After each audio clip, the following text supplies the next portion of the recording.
I got it.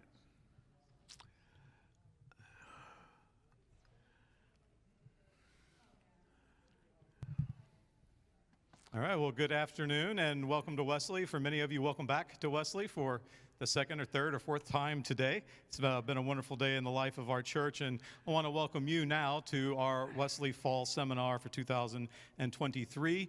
If there's anyone here I don't know, I'm Pastor David Fuqua, the current Senior Pastor Director, still very new here, and it is my honor to welcome you and to introduce our speaker for today.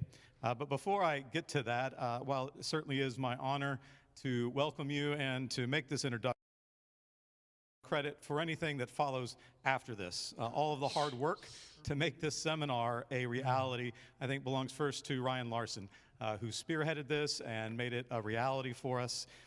We wouldn't be here if it were not for him and his hard work behind the scenes. And secondary credit belongs to our associate pastor, Ewan B., who was Ryan's right-hand man in making sure everything came together.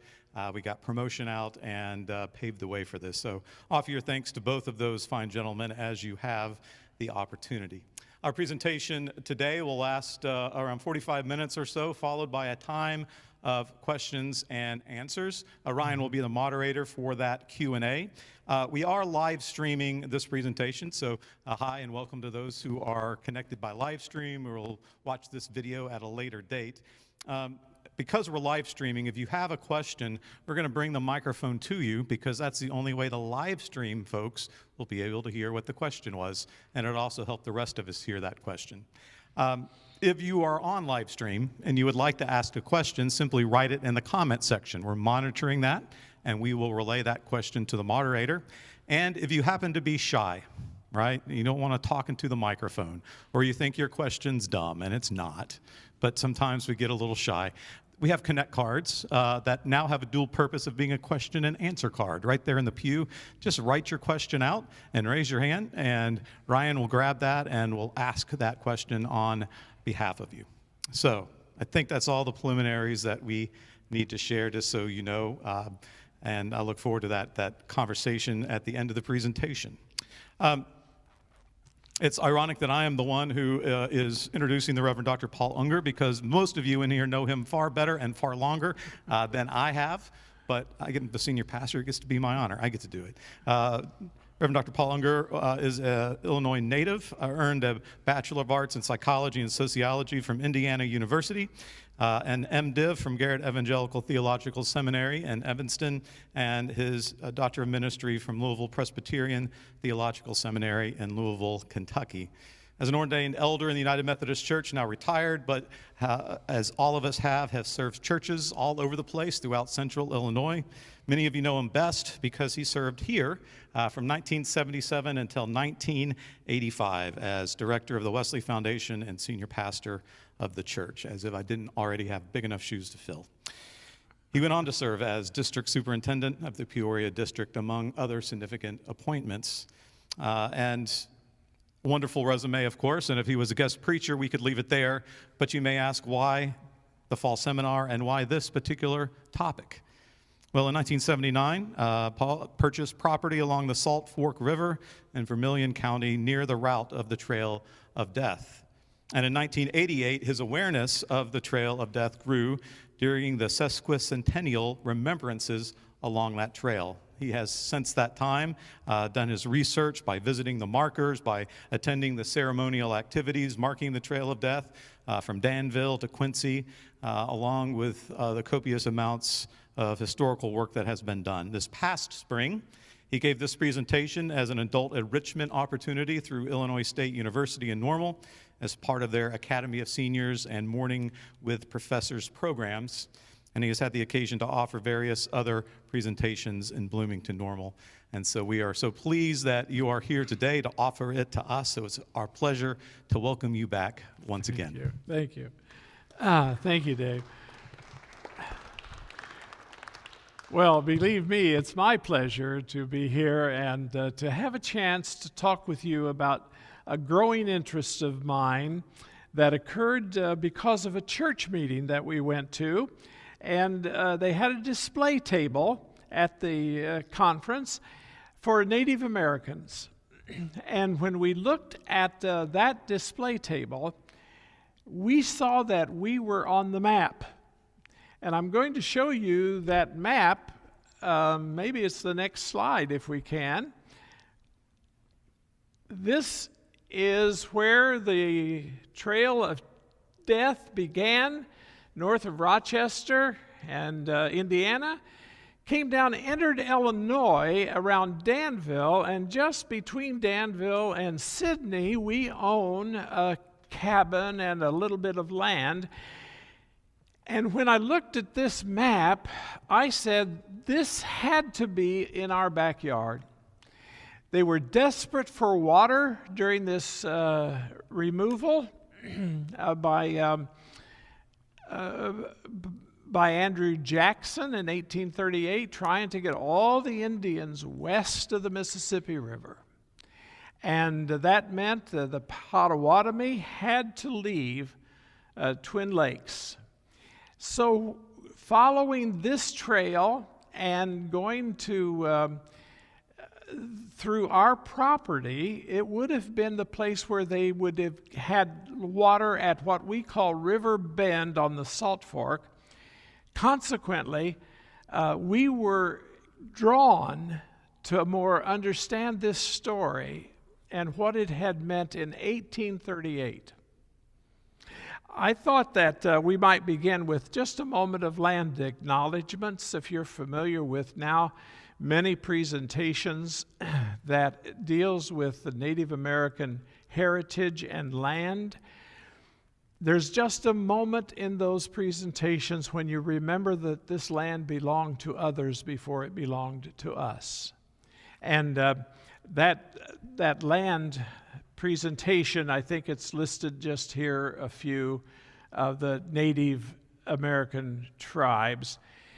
But that's not all of them, and the list is quite long. But I like to begin our presentation with just remembering with that land acknowledgement that this land belonged to others before it belonged to us. If you'll go to the next, please. I appreciate your introduction. That was nice to have. To hear myself introduced to a congregation I once served by a pastor I haven't known long, but have already grown to appreciate. That means a lot to me. We can go to the next, I think. Video's next. Oh, is the video next? Let's do the video because it'll give you more background in a brief time than I can give you standing here. Let's start with that. The circumstances leading to the sad event of the Trail of Death can be understood by listening to the words of President Andrew Jackson on the subject of Indians in his second annual message to Congress dated December 6, 1830. It gives me great pleasure to announce to Congress that the benevolent policy of the government steadily pursued for nearly 30 years in relation to the removal of the Indians beyond the white settlements is approaching to a happy consummation. Two important tribes have accepted two provisions made for the removal at the last session of Congress, and it is believed their example will induce the remaining tribes also to seek the same obvious advantages. Doubtless, it will be painful to leave the graves of their fathers.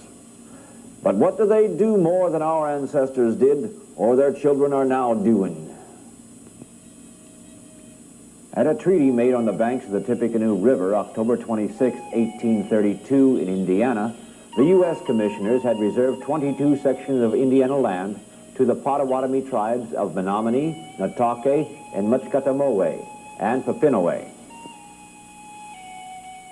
Another treaty was negotiated with these same tribes on the Yellow River, August 5, 1836, and 3 of the 4 chiefs signed to secede these 22 sections back to the U.S. government and promised to move to the west within 2 years.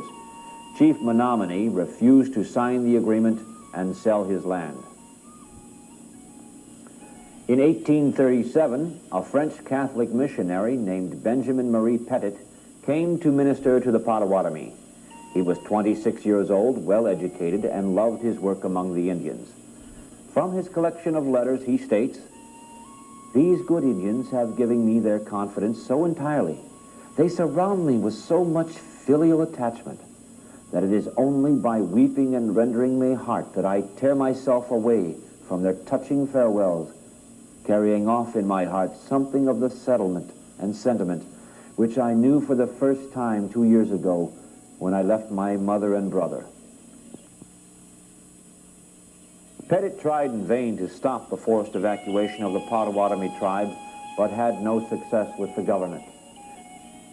Settlers eager to settle these Indian lands exaggerated stories about Indian attacks on their homes and families. When the 2-year period passed, Governor David Wallace appointed General John Tipton to raise the soldiers and volunteers necessary to force the removal of the Indians to the lands west of the Mississippi.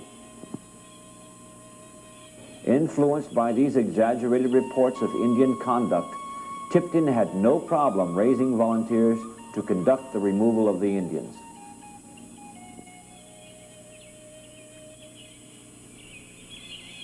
At a meeting held at Menominee Village in July of 1838, between the Indians and government officials, Chief Menominee again refused to sell his land and stated to the members of the government council, "The President does not know that your treaty is a lie, that I never signed it. He does not know that you made my young chiefs drunk and got their consent and pretended to get mine. He does not know that I have refused to sell my lands and still refuse. He would not by force drive me from my home, the graves of my tribes and my children who have gone to the Great Spirit, nor allow you to tell me your braves will take me tied like a dog if he knew the truth. My brother the President is just, but he listens to the words of the young chiefs who have lied, and when he knows the truth, he will leave me to my own. I have not sold my lands. I will not sell them. I have not signed any treaty and will not sign any. I am not going to leave my lands, and I don't want to hear anything more about it." The circumstances... Oh, okay. That's what we got. Okay. Then on that September morning in 1838, the Army rounded up the Indians that were in location where their homes, tribes were, and without warning, told them that they were going to have to leave their homes and their burial grounds, and they would not be able even to return to their homes before they had to begin the march. They could look back and see that their homes had been set ablaze and that nothing was there to return to. If you have the brochure, I hope maybe you did or you can on your way out, it tells that 860 people were withdrawn by the federal troops under a forged treaty, and 41 deaths along the way, mostly children and older people, and that they walked 660 miles, many of them on foot and some barefoot, under what became really treacherous weather and footpaths and no paths. And along that trail, this became now the official logo that wherever you see this marker, they'd passed by. Perhaps closest to us here would be in Sydney. Catlin on one side, down Monticello, where now there has been the trail marked so that you can find the way. One of the things that has been remarkable as of the sesquicentennial a few years ago, local people, including a lot of Boy Scouts, wanted to put up markers to remember where this trail went in that time and to remember what happened there. And my interest has been, of course, in this particular part of Illinois. And when I have asked people about the Trail of Death, Most of them, I mean almost 95%, had never heard of the Trail of Death. They have heard of the Trail of Tears. The Trail of Tears with the Cherokees, mostly out of the Southwest into Oklahoma. Maybe twice as large as the withdrawal that the Potawatomi Trail of Death was, and therefore better known, but nonetheless no more painful than the Trail of Death. And we've been able to take a look at this. Let's take a look at the next slide, please. That's the excerpt from the Commercial News in Danville. Part of our research was to go to Danville and to find the markers in Danville, and particularly Ellsworth Park, if you know Danville at all. And I said, let's go to the History Museum. And in the Danville Commercial News, it talks about how the white population greeted the Potawatomi as they moved through Danville. It took about 3 days to move them through Danville area. Some say local women gave them food. Others say that the Indians were left to catch rats for food in the ruins of the old Gilbert Mill on the south bank of the North Fork. It would be about 10 miles further where our cabin and property lies, and it would have been a couple days later than this. Many people know of the Cherokee and so forth. Let's go to the next slide.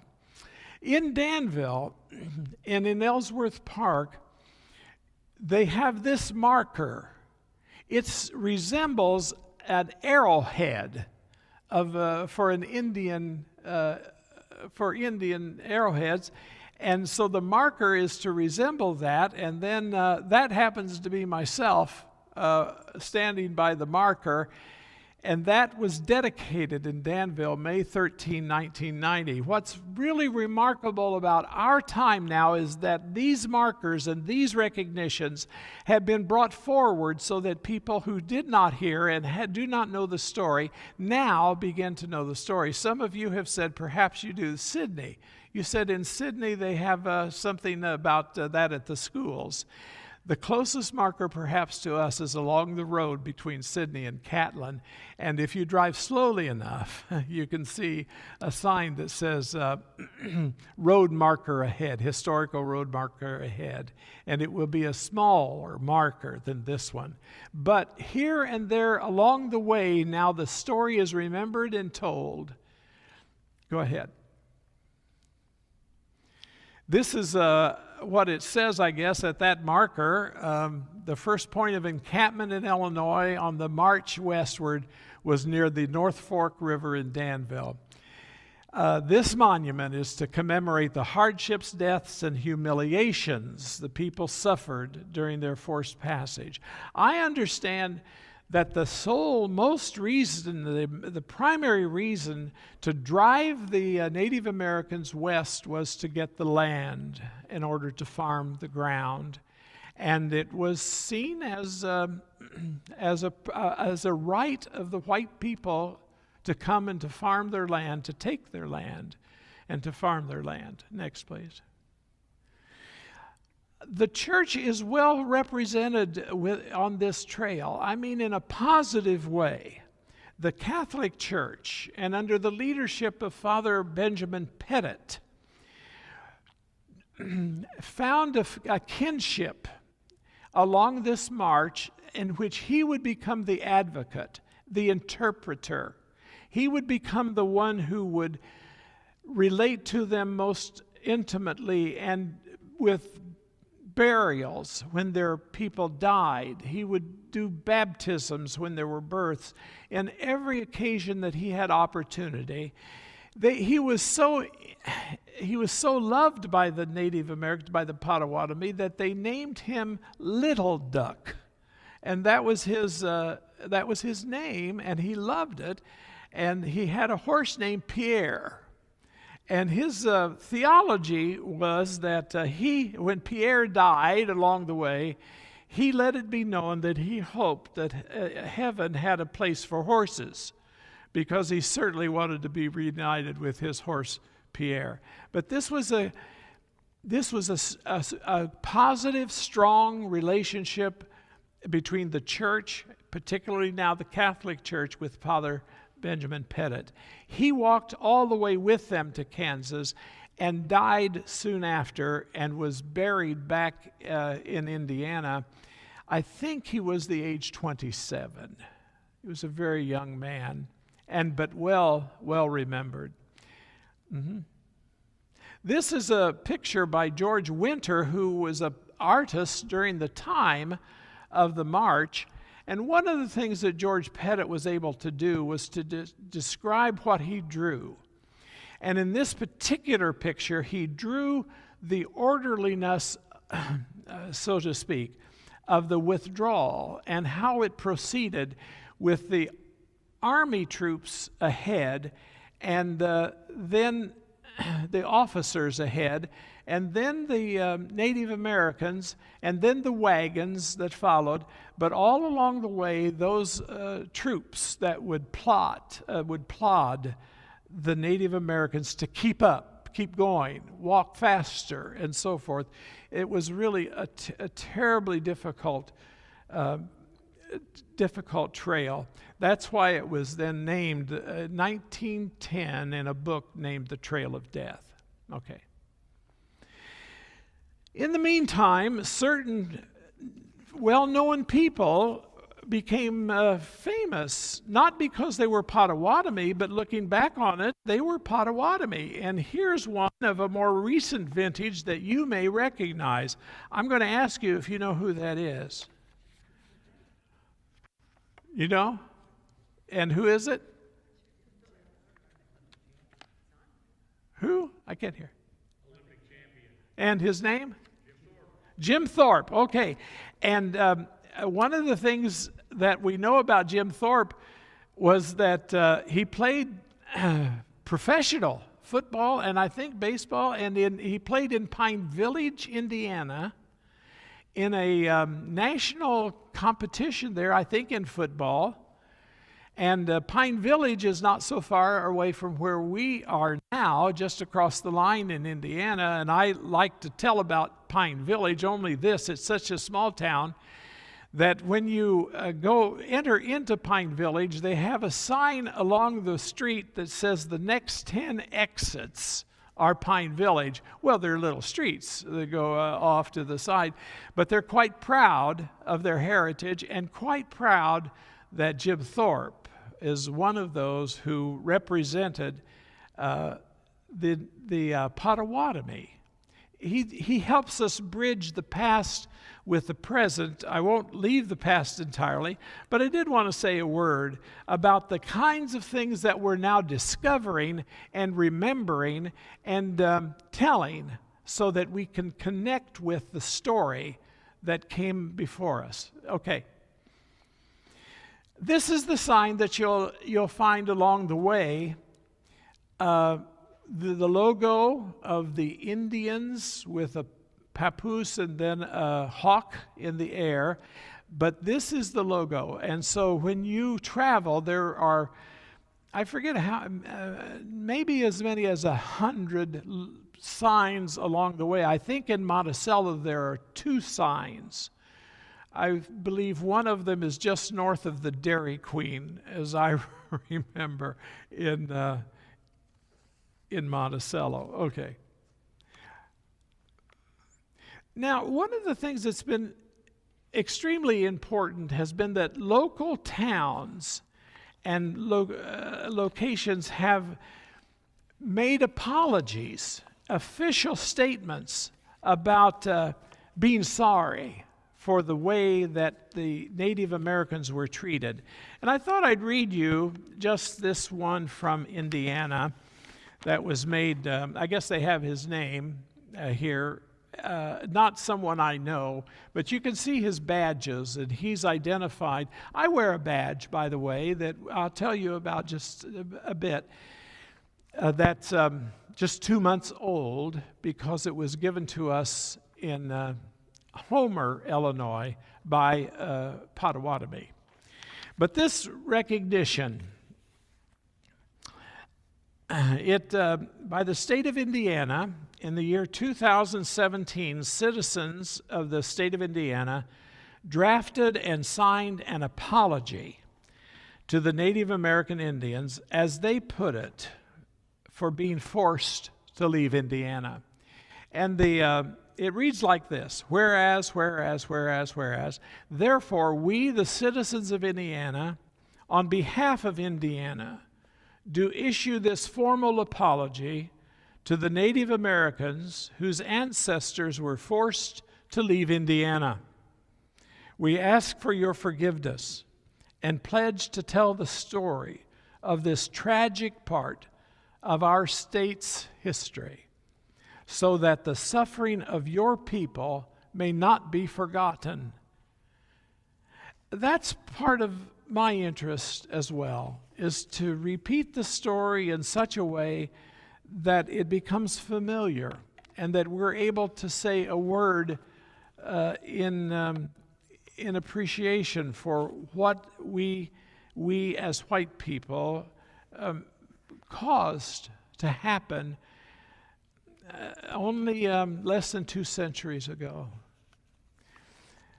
The next, I think, is a statue of Chief Menominee that's in Plymouth, Indiana. And so you can see now, it's not just rocks along the road, but there are statues now. This one to Chief Menominee. Chief Menominee, when they finally drove the Native Americans, the Potawatomi, out of North Indiana, put him in a cattle car with bars on it so that he would have to ride jailed in a jailed cattle car. And that's the way they removed him from Indiana. He was not easy to remove, and he held it against Andrew Jackson for not understanding that the land belonged to his people, and he never gave approval for a withdrawal. I want to tell the next brief story is from Watseka, Illinois. This is George Godfrey is an author and a lead Potawatomi who is in Watseka, Illinois, recognizing the portrait on the wall in Watseka, Illinois, of a Potawatomi woman named Wasaki. And I grew up in Hoopeston, which is 25 miles south, and I never knew that Watseka was named after a Potawatomi woman named Wasaki. I don't know if you know that about Watseka Lounge. It is, named after an anonymous donor from Watseka, Illinois. Our church in Watseka, Illinois. But Watseka itself is named after a Potawatomi woman. Okay. So in September, Judith and I had lunch with 30 Potawatomi Indians in Homer, Illinois. I will tell you that every 5 years now, Potawatomis get together and revisit the trail that their ancestors walked. And so in September, we were invited to join them on their journey as they had lunch in Homer, Illinois. You probably know Homer's not very far from here. And we were only there for an hour and a half, but it was a delight to sit with them. They said, now mix yourselves up and sit at each other's tables. And so this is the center in Homer. I think it's called the Community Center or something similar. Provided lunch for these folks as we were able to join them and to sit and talk with them. The man to my left, I said, what brings you on the trail to remember. And he said, well, I'm trying to learn Potawatomi, and it's not easy. It's a very difficult language to learn, but we don't want it to die. And I'm in my 70s, and it's about time I learned how to speak our language. And the people sat next to Judith had a different story. They were from California, and they had a story that included a different part of Indiana, Shipshewana.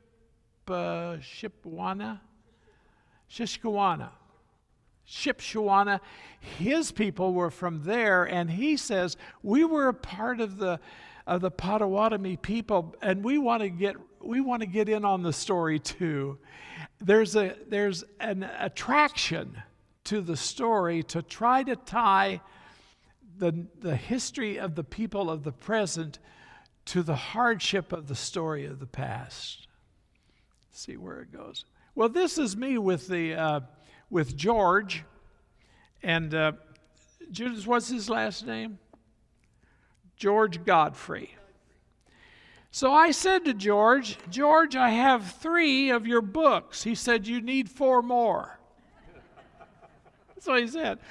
And so I brought 3 of George's books, and some of it tells about Waseca. And he is probably the most prominent Potawatomi now. He gave the speech at Urbana Free Library about a half a year ago, and everybody had a chance to meet and greet him there. But it took me till this time in Homer to have a chance to have a picture taken with George. He says, I'll go any place and speak to anyone, and I think he will as he has opportunity. If there's another slide, this is one of the more modern slides of an ancient tradition. The Potawatomi have their own story of how creation began. And in some ways, it may not be too much different than Genesis, but it involves the sky world way up there and a shaft of light that came down and met the land or the water underneath them as it was escorted down by Sky Woman. Sky Woman was the one who brought the sky beam from above down to our earth level. And on the way in this story of their creation, doves met her on the way so that they could break her fall. And they would flutter their wings, and she floated down until she landed on Turtle's back. Turtle Island is this island now that encompasses all of the northern hemisphere. From North Canada clear down to Central America, and Turtle Woman landed on Sky Woman landed on Turtle Island, and they wanted to get some land. And the story says that they sent down the loon, and the loon was not strong enough to go down to where they could find mud.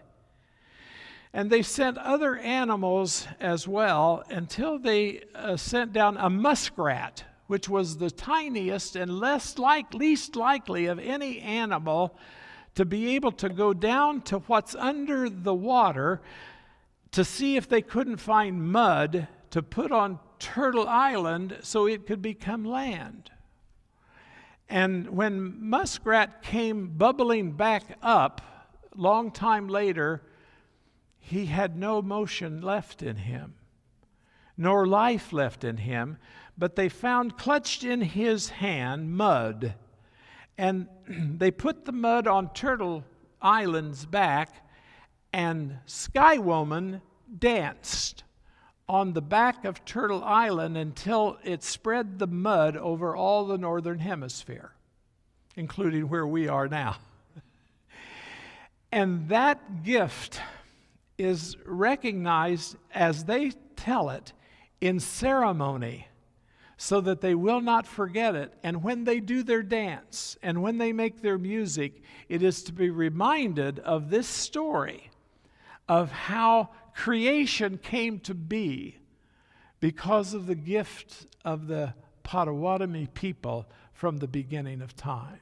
It's a beautiful story, and it's told in this rather modern book entitled Braiding Sweetgrass by Robin Wall Kimmerer. And in her first chapter, she tells you in much greater poetry and detail than I could of the creation of the northern hemisphere.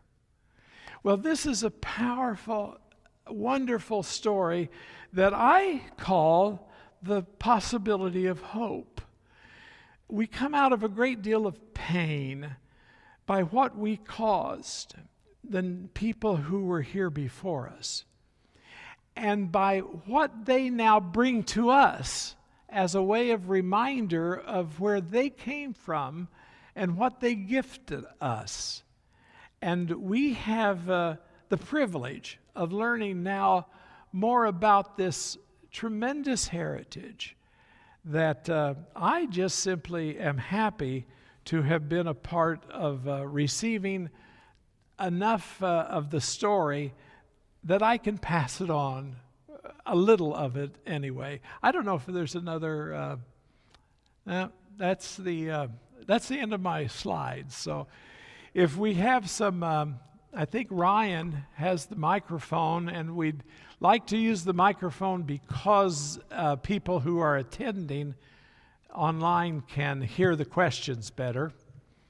And if there's any question or comment, I'd just be pleased. Yeah, thank you very, very much, Oh, you're very welcome. Paul. Thank you. That was very humbling, Well, and it gives us a lot to think about. well, thank you, and for me too. And we all owe a debt to people that perhaps we never knew about. Yeah. So I guess I'll start with the first question. Yeah. I was just curious, like, what can we do? Mm-hmm. You talked about remembering. Yes. You talked about sharing the Yes. story, taking it to heart. Yes. Are there? You talked about the letters, the apologies. Yes. Is there anything more that can be done? I hope so. I hope in the end it amounts to reparations. I hope it amounts in some way to repayments and a chance to give back to those from whom we have taken. And a friend of mine has suggested that we might begin with national parks. Now, I don't know all that might include, but from what I understand, that could be a beginning, because we all own the national parks.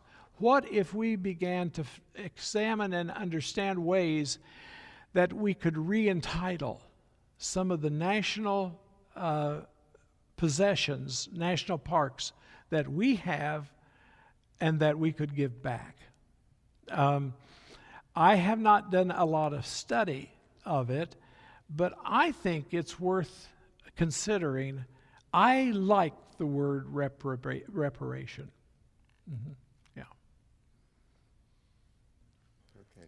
So just raise your hand, and I'll bring it around. Okay, I have a two-part question. Have the Potawatomi ever been given any compensation from the land that was taken from them? And secondly, what is the state of any law claims that are being made for that land? I know in upstate New York, where I'm from, the Iroquois is constantly suing the government to get land that has been stolen from them. Okay, yeah.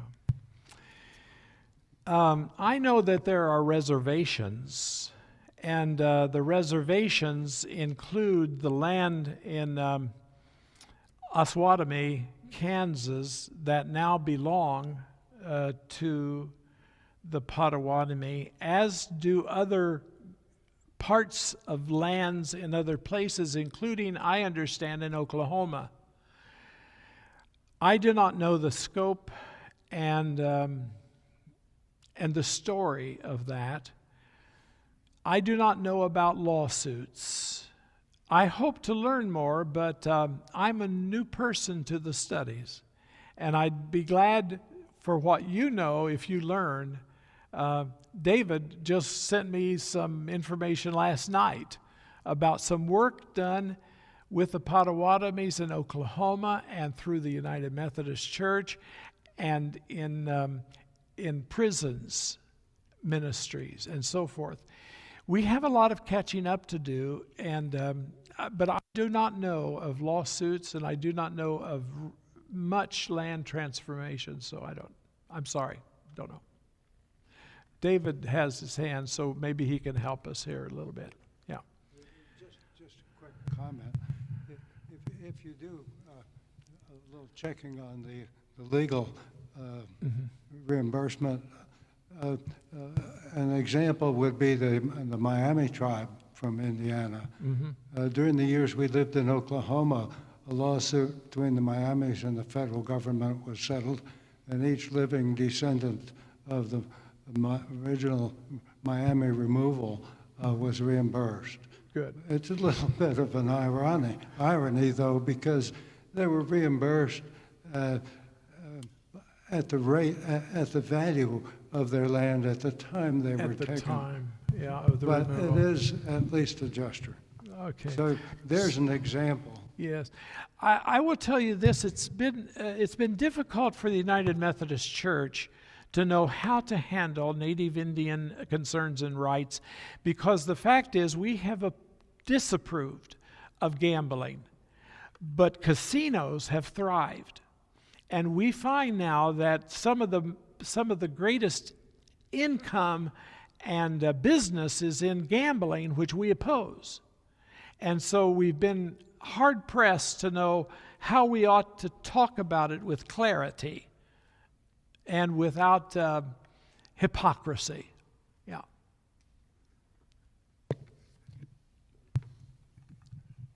Do you have any other records of how the Potawatomi were treated along the way by the various people? Yes. Well, I do, and I brought a whole catalog. I brought several pages of how in Illinois people treated them. I will tell you one in Springfield. When they got to Springfield, the people of Springfield heard that the Indians were coming, and they wanted to have a parade for these Indians so they could show off what was being done, giving them new land. And so they had the Native Americans dress up as far as they could in native garb and march through the town of Springfield in order to celebrate the heritage that we were helping to promote. In Jacksonville, there's very little record in Jacksonville except an entry in a journal that said nothing much happened today except the little boy who fell off the wagon and was run over and killed. So we have some records by a journal by Father Pettit and by a journal by some of the Army people who kept records, more official records, but we don't have enough. And when I asked George Godfrey's, I asked George Godfrey, do we have any relics? And he said, none that we know of. We cannot find things that we think belong explicitly to the trail of death. It was so hand to mouth. It was so desperate that there was no concern of trying to gain or remember a history.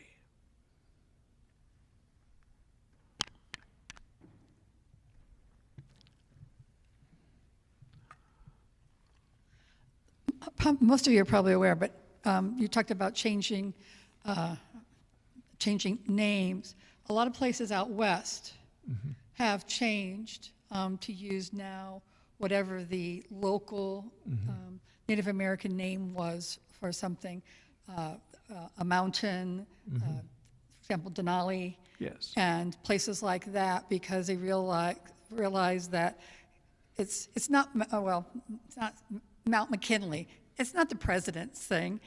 They're using the names that the native people used for these particular areas back there, and said they're doing it more and more out west. We just need to do it more and more here in the east. And we have a United Methodist Church now just in East Peoria named Dayspring. And so we have some places that are claiming the name, claiming the heritage. If you go to church and United Methodist Church in East Peoria, at Dayspring, you'll be in a Native American setting.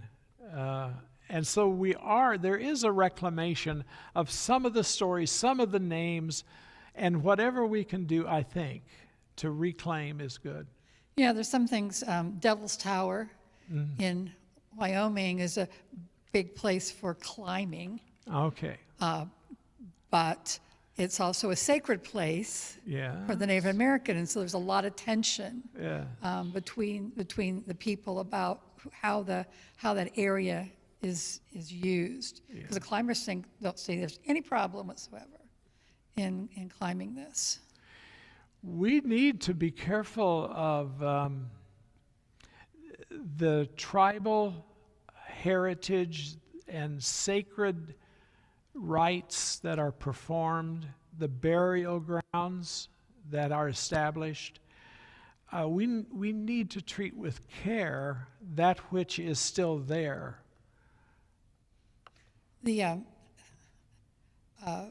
Some of you may have probably already read this book. It does deal with the Trail of Tears, but the Killers of the Flower Moon, did I get that right?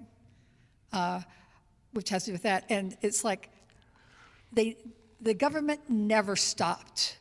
Okay, so they took the Cherokee and the tribes all the way, out to Oklahoma and said, okay, here's your land, which was a bunch of crummy land in terms of agriculture.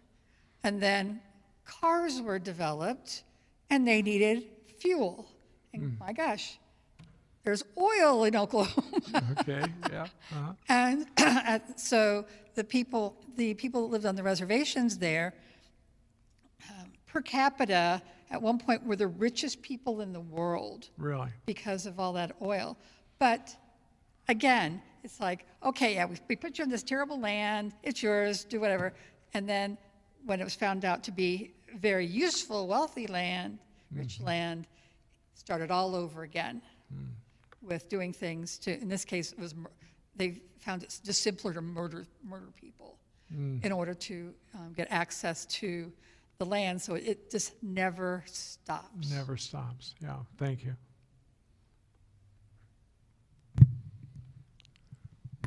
Yeah, I wonder, have they found two things? Have they found the burial ground, identified the burial grounds at Twin Lakes where they were? And secondly, were they the last of the Native Americans to leave Indiana? About the burial grounds and whether they have been located, not to my knowledge. They were, so far as I can find out, they were buried on the site of death, but not marked in any lasting way. Your other question had to do with, tell me. Yeah, were the Potawatomi the last Native Americans group to leave Indiana? I don't know the answer, except I know they didn't all leave. There were some who hid. There were some who they were not known to have been there. And so there were places where Potawatomi never really left, but they were not large groups of Potawatomi. And secondly, some have returned, of course, because they're free to now do that. Many prefer their reservations. So, to my knowledge, there are not those large pockets of people that have been discovered and celebrated. I'm just not aware of them. But you need to know about me. My knowledge is thin. I only am late on the scene, and the pictures you've seen are about all I know. But it's more than I knew. And so I think more and more about it now and include more in my reading and so forth. But I think we all have just a lot of learning yet to do from those who do know more. And so I apologize as if I sound at all like an authority. I'm only a kind of a witness to what I have learned along the way. For instance, about the water, the reason we think they were at our river is because they were desperate for water. It was so muddy, not even the horses wanted to drink the brackish water. And so food was one issue, but water was perhaps even a larger issue. And so they followed as much as they could rivers, but rivers weren't significant or enough to provide clean enough water for anything healthy to do. And so that's why the rivers are named again and again through the material.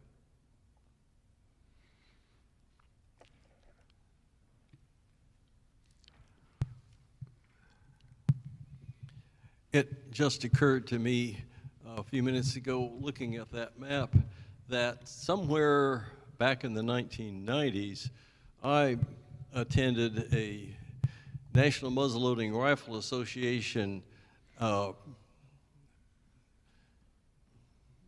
rendezvous, which is supposed to imitate the Western Indian and Trappers meeting in the summertime. This one was held up in northwestern Indiana. Mm-hmm. And the Bushway, the head guy for the rendezvous, was probably a Potawatomi. He was classed as an Indian chief and represented Indians living in that corner of Indiana. Mm-hmm. And he was a successful businessman there. Had one of the first Humvees privately owned that I ever saw. Okay. Okay. The real thing. Yeah. But so, yeah, there are Indians in that area, and we have Indians around here who do have some organizations still, and they apparently do up in that area too.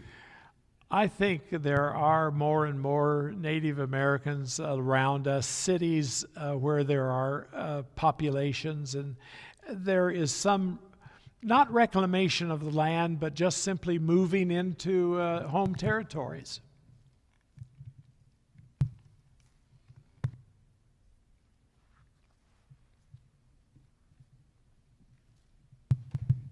I really enjoyed listening to this. It was something I didn't know, so I'm delighted to be able to learn about this. Thanks. I think for me the most chilling is that story you just told about Springfield. Oh. You know, I think, and what that brought to mind is just how blind we can be. Yeah.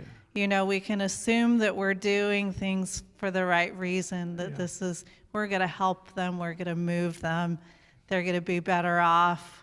We know what they want, and here's this this chief who's saying, we don't want to leave, and we're like, you do want to leave, and it's going to be better there, you know, and we're going to celebrate you as you're dying across this path. So that's, I guess my question is more of a reflection, like, how can we be more like Petite, right? How can we be clear-eyed when, you know, we're human, we make mistakes, we're blinded by prejudice, we're blinded by what we hear, which isn't always the truth. You know, how can we be more like Petite in the situations that we have? Because, you know, this isn't one instance, but just a history of humanity, right? Yeah. Anyway, that's all. I wish I knew, Linda, because I favor it so that we learn ways that we can tell the story, live the story, talk with people about the story. We were just fortunate to be able to have lunch with 30 people who were passing through. They came into town in car after car with flags of the Potawatomi waving. And I thought, what an entrance to Homer. I'd never seen anything quite like it. But to witness it, I think one of the things I'd like to see us do is to treat more seriously the road signs that we see and slow down and find out what that is representing and whose story it is helping to tell.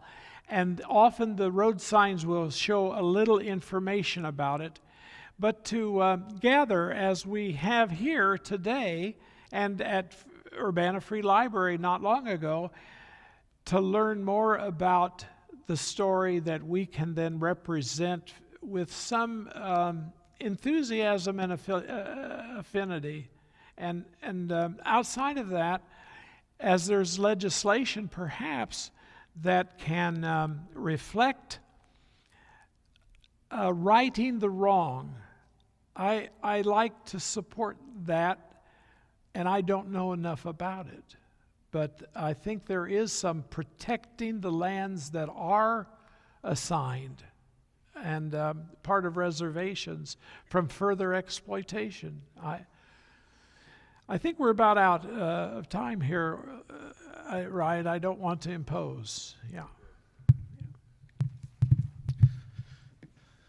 Paul, thank you so much for taking the time, for sharing what you do know, and for raising lots of wonderful questions for us to continue to explore with you. So would you give your thanks to Thank you very Paul. much. I appreciate it. Yeah. And thank you all for taking the time this afternoon to be a part of this conversation. I am sure that Paul will be lurking about for a bit, and I know many of you would love to catch up with him a moment or two. So sure. Thank you. You're certainly dismissed from the more formal part of our time together, but you're certainly welcome to stay as long as you'd like to visit. Thank you so much. Thank you, Dave.